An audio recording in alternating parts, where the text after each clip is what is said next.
mas agora a gente fala de milho e soja. Vamos falar um pouco a respeito de como que o mercado vai se comportando.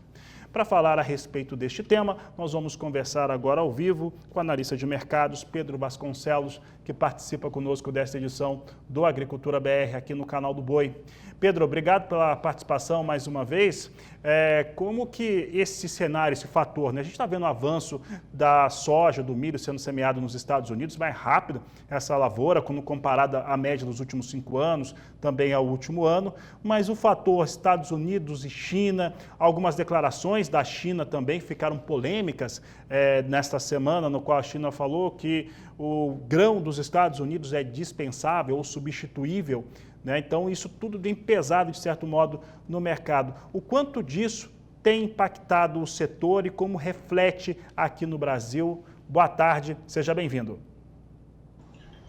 Boa tarde, Fabiano. Boa tarde a todos. Eu que agradeço a oportunidade. Como sempre, um prazer estar falando aqui com vocês.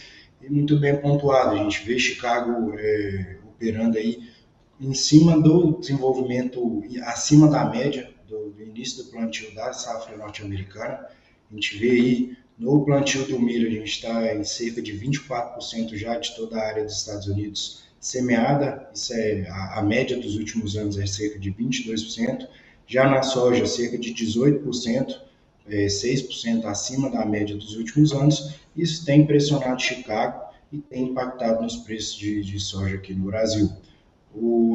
A continuidade da guerra comercial trazer essa pressão para o mercado norte-americano e acaba que aponta Chicago, principalmente essa semana aí, sofrendo, acaba impactando os preços de soja aqui no Brasil.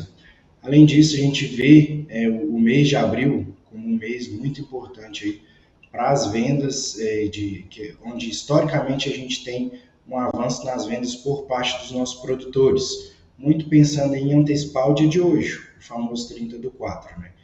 Então, um conjunto aí de um volume maior, de uma plena oferta de soja maior aqui no Brasil, junto com Chicago caindo e dólar também em queda nas últimas semanas, a gente viu aí impactando negativamente para o preço de soja aqui no Brasil.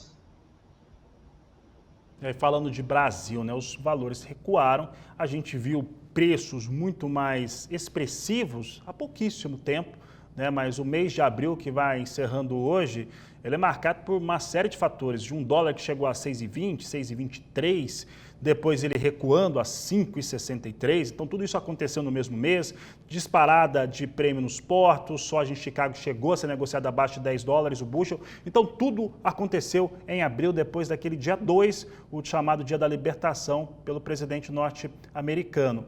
E o que temos hoje é uma soja que não tem o melhor preço do ano, nem do mês, mas que é um preço interessante, né? Hoje mesmo nós temos uma série de produtores rurais que estão com vencimentos, né? Que caem exatamente no dia 30 de abril, então esse produtor muito provavelmente comercializou soja o suficiente para fazer esses pagamentos. Mas o que eu vou te questionar é o seguinte, preços atuais da soja, que aparentemente são remuneradores, ainda mais no ano em que a gente tem uma safra recorde, é melhor vender agora, escalonar venda neste momento, seguir escalonando venda, ou esperar para um segundo semestre, que pode ser impactado ainda por um acordo entre China e Estados Unidos e tem todo o custo de carregar?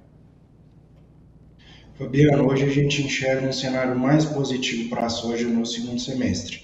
Como eu comentei, nós estamos em plena oferta de soja na safra brasileira, uma safra recorde. Então é normal esse período do ano a gente ter uma certa pressão nos preços, ter preços mais baixos do que os últimos meses, as últimas semanas. E quando a gente olha no médio e longo prazo, a gente vê, mesmo que um possível acordo venha acontecer, a gente vê que a tendência é a gente ter um acordo parcial. A gente não acredita aí que venha acontecer um acordo total. É lógico que isso deve impactar os prêmios de soja aqui no Brasil, mas hoje também a gente tem algo que já é concreto, que é a diminuição de soja nos Estados Unidos. Então a gente tem uma área menor de soja nos Estados Unidos, a gente deve ter uma área maior de milho nos Estados Unidos, isso deve trazer suporte para Chicago, e com um possível acordo comercial também, Chicago deve ter suporte, ajudando aí a balancear os prêmios. E como você bem pontuou aí também, o nosso governo, infelizmente, a questão do gasto público tem trazido uma evasão de dinheiro, evasão de dinheiro estrangeiro do Brasil, que dá espaço também para o dólar, uma das pontas de precificação de soja em reais aqui no Brasil, ficar mais alta aí ao longo do segundo semestre do ano. Então, pensando aí, para quem tem soja para carregar para o segundo semestre, a gente vê que é viável sim, tá segurando. É lógico que a gente tem que fazer as contas também do custo de carrego, quanto que vai custar carregar essa soja para o segundo semestre.